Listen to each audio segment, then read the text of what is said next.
Oke.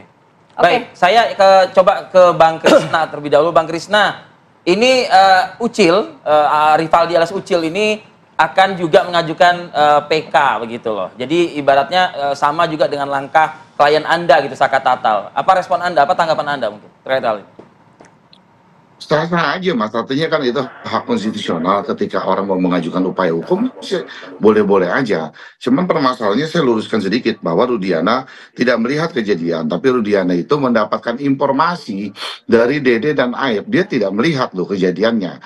Nah informasi itu, apa sih dua alat bukti yang meyakinkan Rudiana membawa? Karena Rudiana ini kan membawa, alias artinya persamaannya juga dengan menangkap, lalu orang itu dibawa digiring ke Polres, dia diinterogasi. Pada saat jam 2 loh, mereka dibawa jam 2 siang, lalu Rudiana itu membuka laporan polisinya jam 17.00. Kemudian Rudiana kan di BAP-nya itu sekitar 18.30. Artinya dua alat bukti apa yang meyakinkan bahwa orang-orang ditangkap?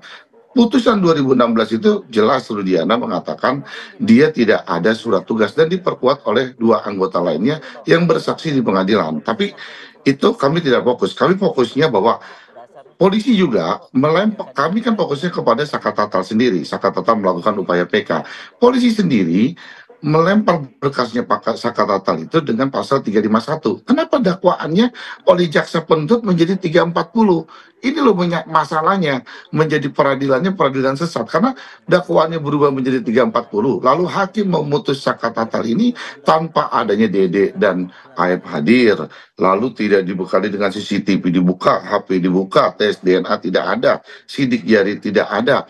Lah ini kenapa Saka Tatal dihukum? Lalu persepsi jaksa pun juga ketika kami kemarin mengajukan novum salah pengertian. Artinya bahwa kalau misalkan kejadian 2016 itu ada, Saka Tatal hanya menampar satu kali di jembatan, lalu dia pulang. Dia tidak tahu lagi peristiwa yang ada di belakang showroom. Kenapa itu didakwa dengan 340? Itu yang masih kami bingung. Artinya bahwa itulah terjadi kekilapan hakim di situ. Makanya kami melakukan upaya peninjauan kembali dengan novum-novum yang kami miliki, dengan keyakinan kami bahwa ini adalah kecelakaan. Artinya bahwa kecelakaan dengan novum-novum yang kita ajukan, misalkan adanya tidak ada luka penusukan, seperti dalam putusan adanya luka penusukan dan sabetan samurai, itu tidak ada. Kami lihat mayat itu dalam keadaan bersih. Yang kedua, motor itu rusak-rusak sebelah kanan. Yang ketiga, kan adanya temuan daging yang ditemukan. Lalu adanya juga, bahwa ini kan Polsek Talun sudah mengumumkan bahwa itu adalah kecelakaan. Lalu baru setelah diumumkan, baru diambil visum tersebut. Itu aja Mas, jadi kami fokus kepada PK kami aja Mas, begitu Mas. Kalau mendengarkan pernyataan JPU menanggapi novum pertama hingga kelima yang diajukan oleh kuasa hukum Saka Tatal ini kan merupakan foto lama yang sudah dilampirkan di berkas perkara begitu kan. Kenapa tidak dilengkapi juga dengan hasil visum forensik? Jadi kesannya esensinya sama aja dengan tahun 2016 begitu Bang Krisna. Ya, sedikit saya luruskan begini, bahwa foto itu tahun 2016 betul, lalu didapatkan oleh Selis pada bulan Mei 2024 kemarin.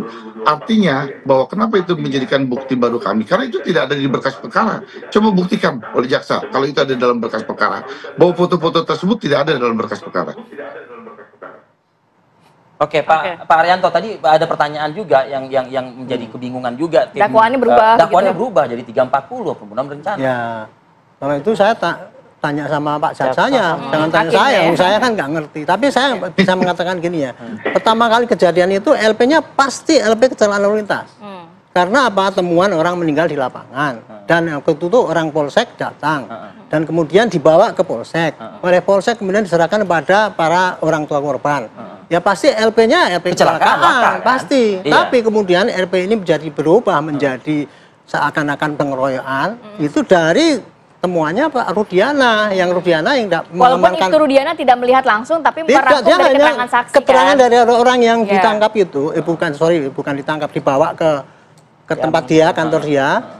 Saya telepon kemarin nih, baru saya tanya, kamu yang jangan bohong. Siapa Pak? Perlu jelas. Pak Rudiana. Langsung? Rudiana. Oke. Kamu jangan bohong ya gitu ya. Saya udah memperjuangkan kamu mati-matian bahwa ini perlu dicari kebenarannya. Gitu kan. Enggak, Pak, saya hanya 15 menit ya. Kemudian gimana? Mereka kamu gebukin atau anak-anak ada yang gebukin? Enggak, kita enggak ada yang gebukin. Cuma 15 menit kemudian kita dari keterangan itu kemudian saya langsung lapor ke Polresta. Ya. Saya bikin LP itu dan gitu. Setelah itu saya udah nggak masuk lagi dalam penyidikan pertanyaan, nggak ikut dia. Cuman itu peran dari Rudiana. Oke. Saya malah tak suruh, kalau saya jadi kamu ya Rud, kamu sumpah pocong di depan media. Saya dulu kelakangan gitu Pak, saya jadi deputi sengketa. Saya deputi sengketa menyelesaikan masalah ini. Kalau saya menyelesaikan masalah ini dengan cara yang subjektif, mudah-mudahan anak saya 7 turunan mati terkutuk tidak dapat rezeki. Saya bilang. Tapi sebaliknya, kalau saya jujur, ada yang menuduh, kamu juga yang nuduh tuh mati terkutuk, anaknya 7 turunan tidak dapat rezeki. Kayak gitu baru itu fair gitu. Mungkin kalau yang beredar di publik itu bukan sumpah pocong Ibtu Rudiana, tapi Ibtu Rudiana kabarnya mau jadi amicus curiae kan, atau sahabat pengadilan. Nah, itu benar apa enggak sebenarnya? Itu gini ya. Karena bola panasnya dilempar ke Ibtu Rudiana nih oleh semua pihak. Dikit-dikit semuanya klien saya. Klien saya emangnya lebih dari presiden bisa menguasai kepolisian, jaksa, pengadilan, kan dia aib itu loh pada saat itu. Jadi apalagi amicus itu kan adalah pihak ketiga, bukan nggak bisa pihaknya Rudiana ini. Pak Rudiana itu adalah pihak ketiga. Itu dibantah oleh Anda, Pak? Bukan soal bantah-ngebantah, itu kan bagaimana publik ya. Karena adalah menurut kuasa hukum dari Rudiana juga menyatakan amicus curiae akan menjadi langkah Rudiana nantinya. Itu nggak benar. Jadi yang jelas kalau memang ada amicus curiae itu kan adalah pihak ketiga. Itu bagaimana pihak ketiga, karena ini kasusnya sangat viral, bisa jadi ada sahabat-sahabat peradilan yang mengamati kasus ini yang memberikan pendapat-pendapat ke pengadilan. Oke, baik. Itu Bang Krisna, maksudnya. sebelum kita jeda Bang Krisna, sedikit saja Bang Krisna, sebetulnya kalau tadi Pak Arianto mengatakan, ya ini memang kan melencengnya pertanyaan Anda tadi kan ketika jaksa sudah mulai memegang ya atau mengambil alih kasus ini begitu. Nah, pada saat itu mungkin Anda tidak ada di persidangan ya. Anda Farhad Abbas tidak ada di persidangan, tapi Bu Titin tentunya ya kan. Apakah tidak bisa diupayakan gitu loh untuk mencari bukti agar ini murni kecelakaan gitu loh, bukan pembunuhan sebagaimana tadi Anda katakan ini bukan 340 Bang Krisna. Saya tanya ke Bu Titin, cuman apapun yang dilontarkan oleh Bu Titin itu waktu menjadi pengacaranya Saka Tatal tidak dianggap oleh hakim.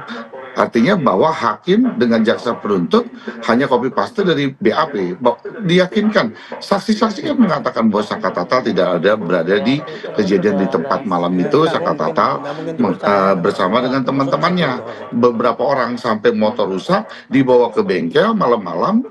Lalu Saka Tatal kembali sekitar jam 2, jam setengah 3 pagi.